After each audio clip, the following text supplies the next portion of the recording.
नमस्ते दोस्तों, कैसे हैं आप लोग। ये जो स्पिरिचुअलिटी होती है ना, ये होती तो मन के अंदर की चीज़ है, लेकिन जो आदमी इसको जीता है वो बाहर की दुनिया से कटना शुरू हो जाता है। मुझे याद है जब मैंने पहली बार एक गुरुजी के पास प्रोग्राम अटेंड किया था, तो मैंने तो उनको पूरी तरह से अपना भगवान मान लिया था।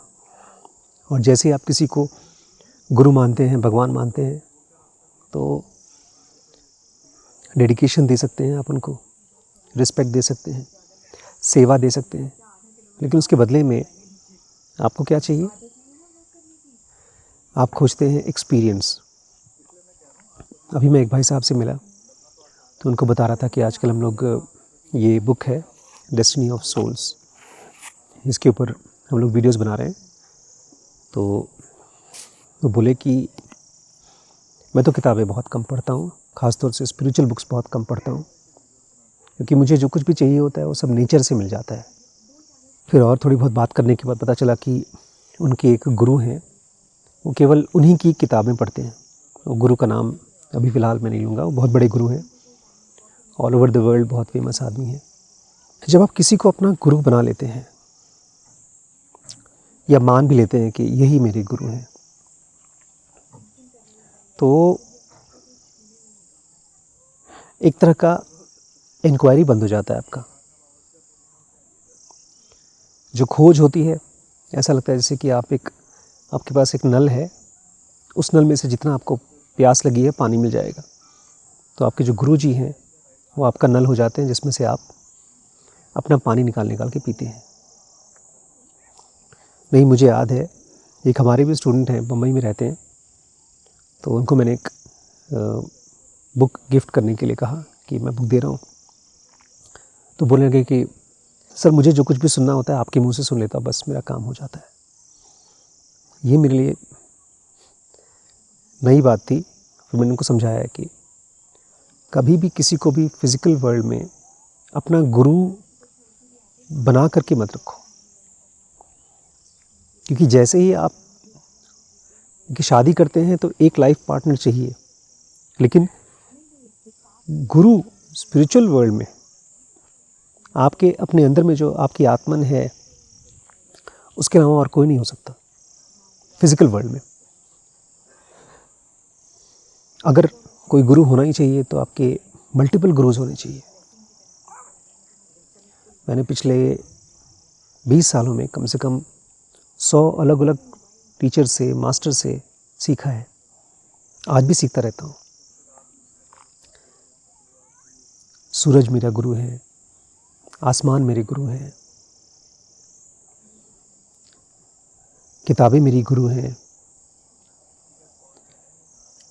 किताबें बहुत बड़ी गुरु होती हैं दोस्तों, क्योंकि जब आप अकेले स्पिरिचुअल लाइफ को जी रहे होते हैं तो धीरे धीरे ये जो डिमांड फॉर एक्सपीरियंस है कि हमको स्पिरिचुअल एक्सपीरियंस होना चाहिए, ये देते हैं आपके गुरुज़ कि तुम इस मंदिर में चले जाओगे तो तुम्हें बहुत गहरा एक्सपीरियंस होगा, ये जगह बहुत पावरफुल है।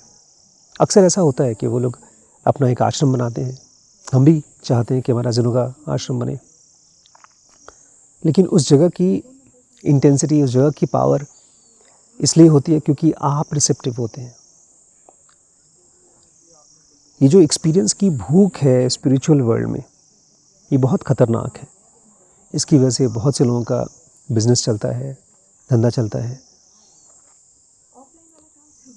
बहुत बड़े बड़े प्रॉब्लम्स दुनिया के लोग इसी को मान लेते हैं कि सॉल्व हो गया क्योंकि मुझे एक्सपीरियंस आ रहा है। और दूसरी चीज़, जब आप एक्सपीरियंस खोजना शुरू करते हैं तो नेचर में आपको एक्सपीरियंस मिलना भी शुरू हो जाता है। मुझे याद है शुरू में जब मैं एक आश्रम में जाया करता था गुरुजी के पास, तो मुझे अपने सातों चक्रों का एक्सपीरियंस आना शुरू हो गया। मेरी कुंडलिनी खुलने का एक्सपीरियंस आ गया। मुझे आए दिन लेविटेशन का एक्सपीरियंस होता था कि मैं हवा में तैर रहा हूँ। इतने ढेर सारे एक्सपीरियंसेस आए मुझे। लेकिन फिर एक चीज़ और देखा मैंने कि मेरा मन मेरे ग्रिप में नहीं है।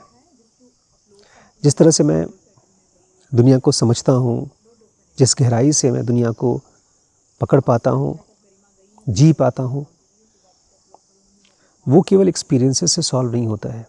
क्योंकि जो स्पिरिचुअलिटी है ना, वो एक्सपीरियंसिंग प्रोसेस है जो 24 घंटे चलती है। अभी भी जो मैं आपसे बात कर रहा हूँ, सुबह सुबह जब मैं उठा हूँ तो एक बहुत इंटेंस ड्रीम आया, लेकिन वो ड्रीम नहीं था, वो एक बहुत डीप एक्सपीरियंस था। और जब आप एक्सपीरियंस नहीं खोजते हैं तो आपको 24 घंटे का एक्सपीरियंसिंग चलता है। इस समय भी मैं जहाँ पर हूँ, यहाँ पर पहाड़ है, हवा है और मैं हूँ। जब तक मैं अपने आप को इन थॉट्स के साथ में, जो भी मेरे मन में थॉट्स चल रहे हैं, उसके साथ में एक ऐसा रिलेशनशिप ना हो जाए जैसे आसमान का बादल के साथ होता है। आसमान में बादल आते हैं, चले जाते हैं, ऐसे हमारे मन में थॉट्स आना चाहिए। जिसकी ज़रूरत है वो बारिश करना चाहिए, मतलब उन विचारों को हमको अच्छे से करना चाहिए, उसके ऊपर और गहरे जाना चाहिए, और जो अनवांटेड थॉट्स हैं वो बह जाना चाहिए। लेकिन ऐसा होता नहीं है। हमारी ज़िंदगी ज़्यादातर कुछ खास थॉट्स के साथ बंध जाती है। इसलिए दोस्तों, आज की वीडियो में मैं आपसे एक चीज़ खाली कहना चाहता हूँ, कभी भी एक्सपीरियंसेस खोजने के चक्कर में मत पड़िए। कल एक मैम का फ़ोन आया था, बता रही थी उन्होंने हमारा जर्नी ऑफ सोल सीरीज़ देखना शुरू किया है। तो पूछ रही थी क्या आप जो लोग मर चुके हैं उनसे हमारी बात करा सकते हैं, मतलब उनका एक बेटा है, उसकी डेथ हो गई है, क्या मुझे आप उससे बात करा सकते हैं? मैंने कहा नहीं, अगर मैं बात करा भी सकता तो भी नहीं कराऊंगा, क्योंकि वो एक तरह का एक्सपीरियंस है। वो आज रहेगा, कल नहीं रहेगा। और एक्सपीरियंस की सबसे ख़तरनाक चीज़ पता है क्या है दोस्तों? वो टेस्ट की तरह होता है। अगर आपने एक बार कोई बहुत यूनिक टेस्ट कर लिया तो आपको बार बार करने का मन करता है। जैसे मुझे चाय अच्छा लगता है, मैं रोज़ सुबह एक बार और शाम को चाय पीता हूँ। कभी कभी नहीं मिलता तो कोई बात नहीं, लेकिन जब चाय पीता हूँ तो मुझे ख़ास टाइप का ही स्वाद चाहिए चाय में। मैं बनाने की कोशिश करता हूँ, बहुत बार मैं भी नहीं बना पाता हूँ। जब आप कोई चीज़ एक बार एक्सपीरियंस कर लेते हैं और वो आपको अच्छी लग जाती है तो आपका ब्रेन उसको क्रेव करना शुरू कर देता है, उसको रिपीट करना चाहता है। और यही चीज़ एक गुरु जो फिज़िकल वर्ल्ड में अपना आश्रम चला रहे हैं वो आपको प्रॉमिस करते हैं और आपके अंदर में एक डिज़ायर प्रोड्यूस करते हैं एक्सपीरियंस की, और फिर आप एक्सपीरियंस करते हैं।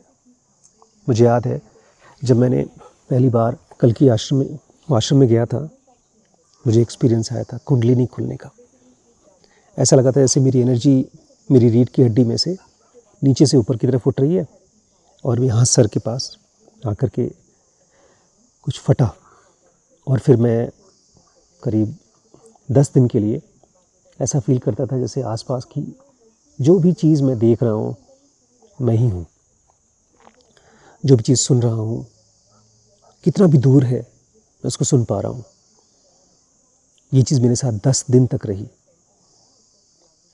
लेकिन फिर धीरे धीरे वो सेटल हो गई। फिर मेरा मन दुखी रहने लगा, उसको एक्सपीरियंस चाहिए था।